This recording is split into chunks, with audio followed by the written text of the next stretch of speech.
श्री गणेश, श्री गणेश, श्री गणेश। पुत्र,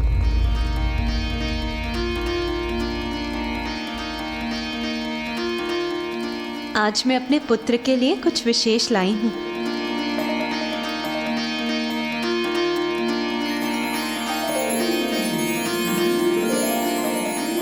आज मैं ये मोदक तुम्हें अपने हाथों से खिलाऊंगी।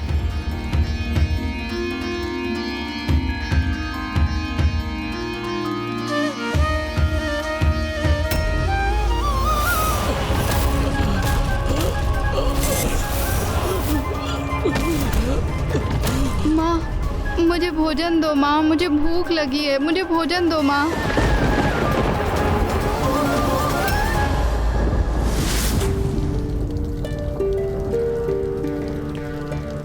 गणेश, तुम्हारे नेत्रों में ये अश्रु कैसे? क्या हुआ पुत्र? माँ, इतनी दीर्घ अवधि के उपरांत आप कैलाश लौटी हैं, इसीलिए आपका समूचा ध्यान आपके परिवार पर ही केंद्रित है। कदाचित इसलिए आपको अपने अन्य परिवार, अन्य संतानों की पीड़ा का आभास नहीं हुआ। माँ, जब भक्त भूख से व्याकुल है तो मैं भोजन कैसे ग्रहण कर सकता हूँ? भक्त भूखा है अर्थात क्या आशय है तुम्हारा पुत्र? चारों ओर देखिए, अकाल की स्थिति उत्पन्न हो गई है।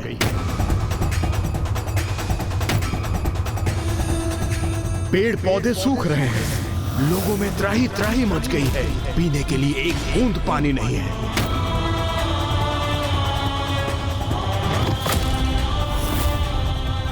तो मैं आपसे पूछता हूं, पृथ्वी का जल कैसे सूख गया? क्यों वायुदेव? आपके वायु का प्रभाव इतना मंद क्यों है? सूर्यदेव, आपका ताप इतना बढ़ क्यों रहा है? और इंद्रदेव, वर्षा करवाने का कार्य तो आपका है। तो आप उत्तर दीजिए, पृथ्वी पर वर्षा क्यों नहीं हो रही है? ये कैसे संभव है? मैंने तो वर्षा का संचार किया था और जल चक्र भी स्थिर, तो फिर ये कुछ भी स्थिर नहीं है इंद्रदेव। इसका प्रमाण आपके समक्ष है। अपनी भूल को छिपाने का प्रयास करने के स्थान पर स्वीकार क्यों नहीं कर लेते कि आप सब पर आलस्य का प्रभाव है? हम देवताओं के लिए यज्ञ पूर्ण विधि विधान से कर रहे हैं, तो स्पष्ट है कि आप अपना कर्तव्य नहीं निभा रहे हैं। देखिए, मैं आप सभी से पुनः कह रहा हूं, हमसे कोई भूल नहीं हुई। तो सुनिए देवराज, मैं भी पुनः कह रहा हूं, आप अपने कर्तव्य से चूक रहे हैं। ये कहने में हमसे भी कोई भूल नहीं हुई है। आपका आलस्य ही इस पृथ्वी पर अकाल का कारण है। अरे अरे अरे, ये वाक युद्ध रोकिए। यदि आप सभी को कोई आपत्ति ना हो तो यहाँ जो भी घटित हो रहा है उसका श्रेय मैं लेना चाहूंगा।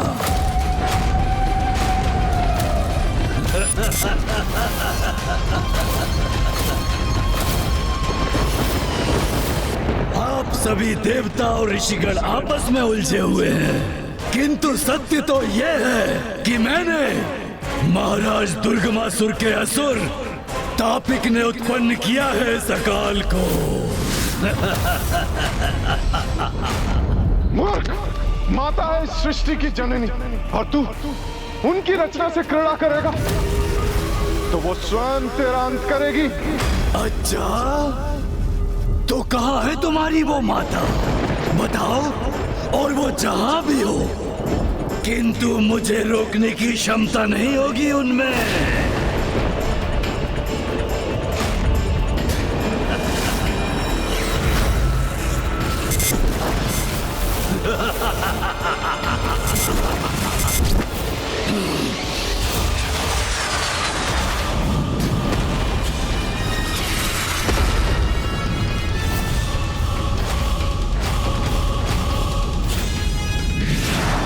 बचिए देवगणों।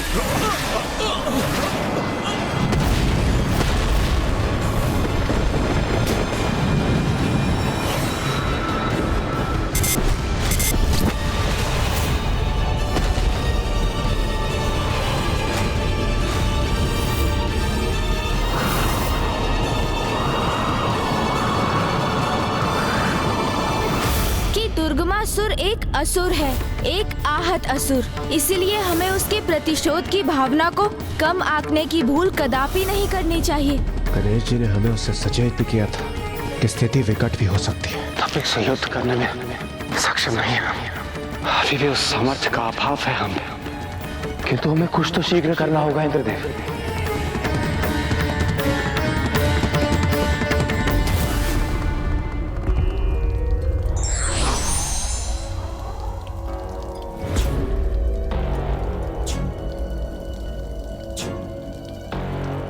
देवराज इंद्र, सूर्यदेव, आप सभी देवता यहाँ और वो भी ऐसी दुर्बलता की अवस्था में।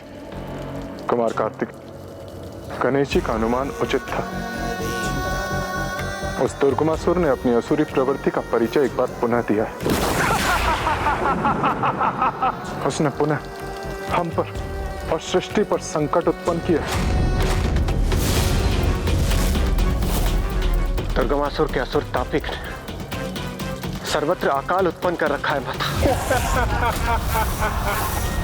जिससे सृष्टि के सभी प्राणी त्राही त्राही कर उठे। जल जीवन होता है माता, किंतु मेरा समस्त जल सूख गया है। जलहीन पृथ्वी पर समस्त प्राणी मृत्यु को प्राप्त हो रहे हैं। यदि यही अवस्था रही तो संसार प्राणियों से रिक्त हो जाएगा माता।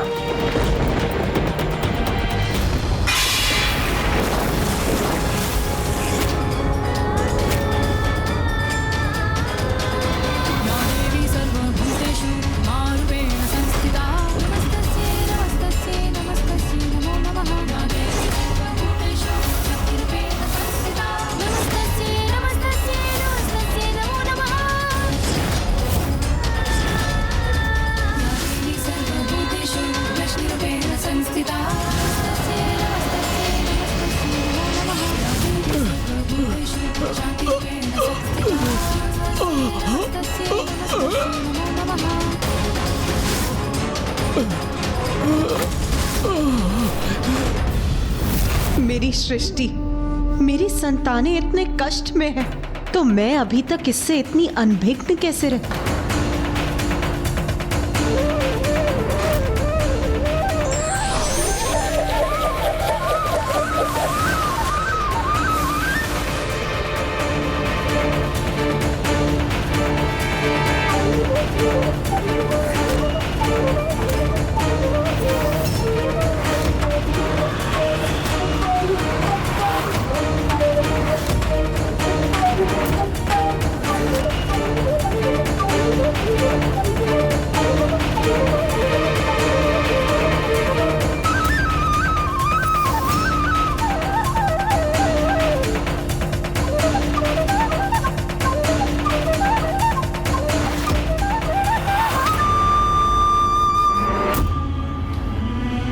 प्रभु,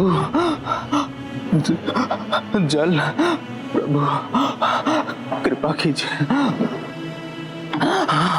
जल।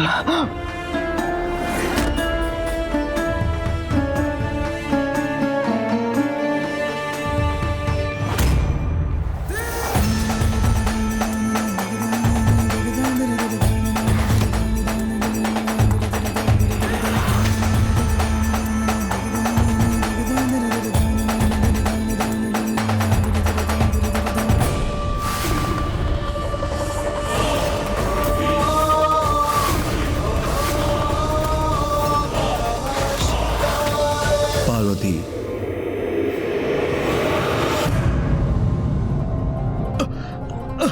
रक्षा करो माता।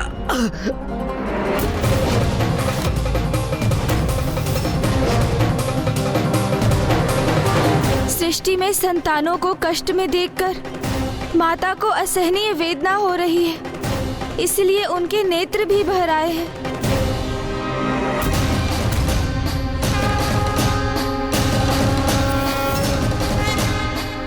गणेश, माता के सभी नेत्रों में अश्रु छलक आए हैं।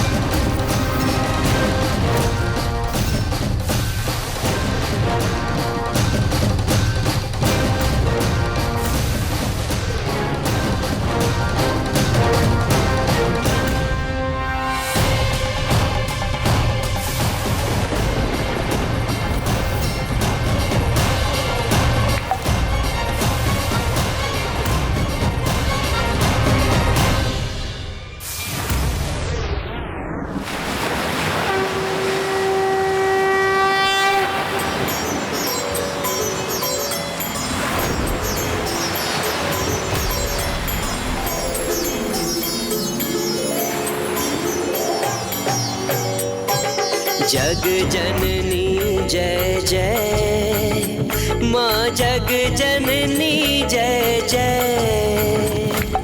भयहारिणी भवतारिणी, भयहारिणी भवतारिणी, भवभामिनी जय जय।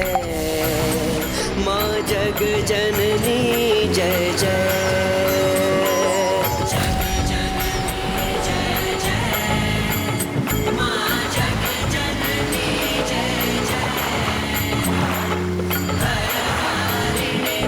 जल, माँ का अश्रु जल में परिवर्तित हो गया।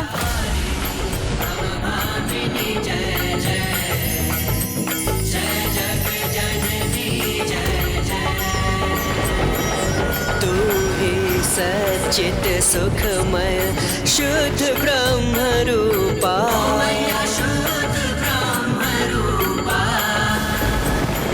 सत्य सनातन सुंदर, पर शिव सुर भूपा। जय जग जननी जय जय।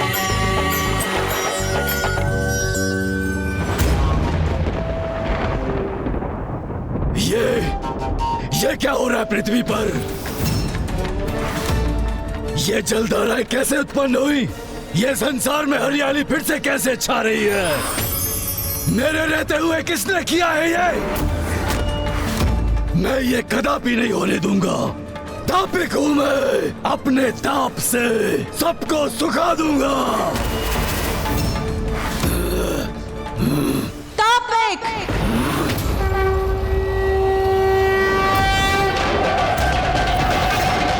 मूर्ख! तुमने मेरी सृष्टि, मेरे भक्तों को अहित करने का दुस्साहस कैसे किया? जिस जल को सुखाने का तुमने दुस्साहस किया है, अब उसी जल में विलीन होकर तुम्हारा विनाश भी होगा। विनाश मेरा नहीं, इस सृष्टि का होगा देवी। तुम्हारी ये तुच्छ जलधारा मेरे ताप के प्रभाव से लुप्त हो जाएगी और पुनः इस पृथ्वी पर अकाल छा जाएगा।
मुझे क्या हो रहा है? मेरे ताप से जल तो नहीं सूख रहा है, किंतु मुझे क्षति पहुंच रही है इस जल में। मुझे बाहर निकलना होगा।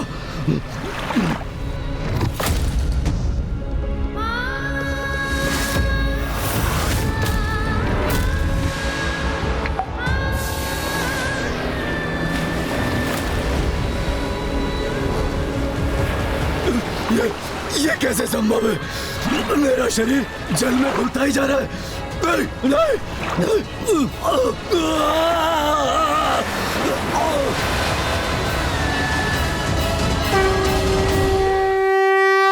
माता के अश्रु भी जब छलकते तो सृष्टि की रक्षा ही करते हैं। धन्य है माता, धन्य है।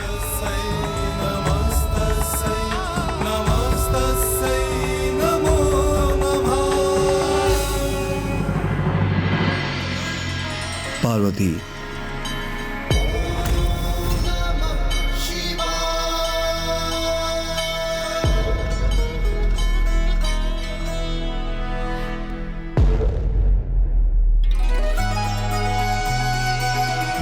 पार्वती, तुम्हारे अश्रु से सृष्टि पुनः जल से परिपूर्ण हो चुकी है, इसलिए अब तुम्हारे रुदन को रोकने का समय आ गया है।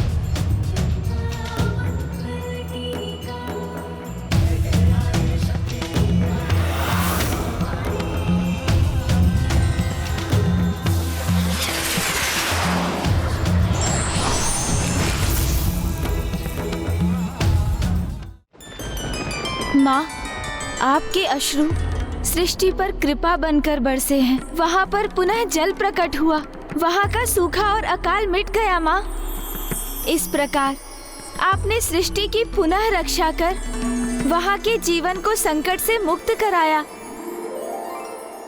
पार्वती, तुम सो स्वरूप में प्रकट होकर संसार की रक्षा हेतु उस पर छा गई और अपने समस्त नेत्रों से अपनी संतानों की पीड़ा को देख उस पीड़ा से द्रवित हो अपने प्रत्येक नेत्र से जो अश्रु छलकाए उनसे समस्त संसार पुनः जल से परिपूर्ण हुआ। इसलिए तुम्हारे इस अवतार को सभी नए नाम से जानेंगे। तुम माता शताक्षी के नाम से विख्यात हो। तुम माता शताक्षी के नाम से विख्यात हो। शताक्षी अर्थात जिनके 100 नेत्र हो।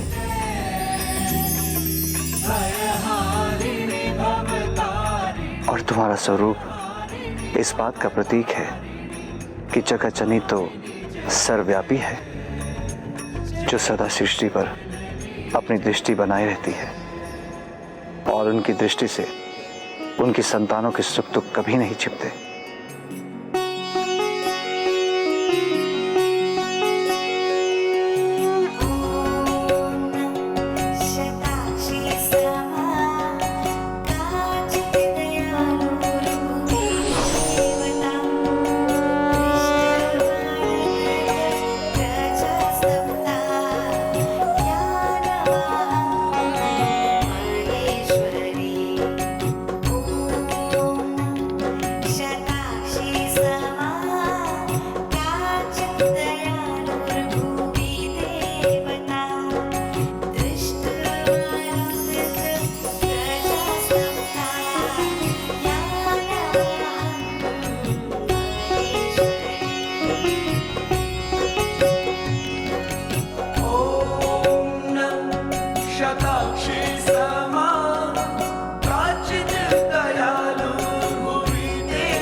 माता, आपने एक बार पुनः दुर्गमासुर की कुटिल योजना को विफल किया।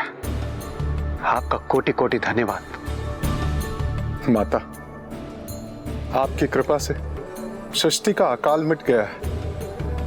आपके जल के प्रवाह से सृष्टि एक बार पुनः सुख समृद्धि और शांति से भर गई है। सूर्यदेव, सुख शांति पुनः बाधित होने वाली है।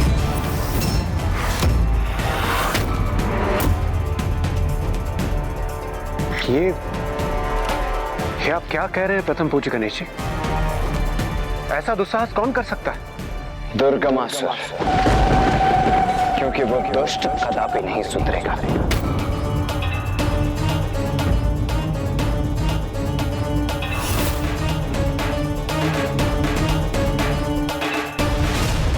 गरल तरल, गरल तरल, गरल तरल।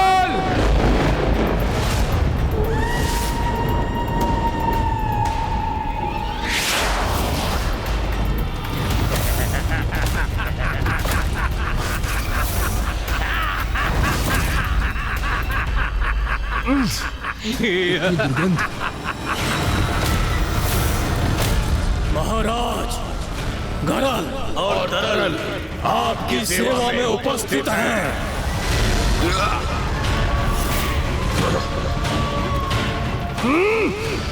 वहीं रुको दोनों, तुम्हें आगे आने की आवश्यकता नहीं है। रुको, जाओ जाओ, शीघ्र जाओ और संसार को संक्रामक रोगों से प्रभावित कर दो। जो आज्ञा। तापिक तो मेरे महान अस्त्रों में से एक था, उसे नष्ट किया तो क्या किया। अभी गरल तरल भेजे हैं मैंने, देवी पार्वती।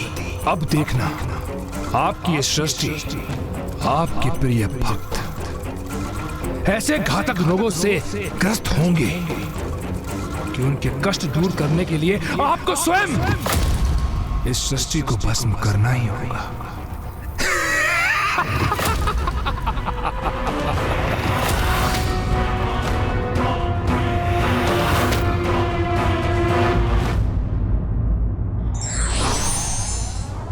शत्रु बड़ा हो अथवा छोटा, उसे कम आंकने की भूल कभी नहीं करनी चाहिए।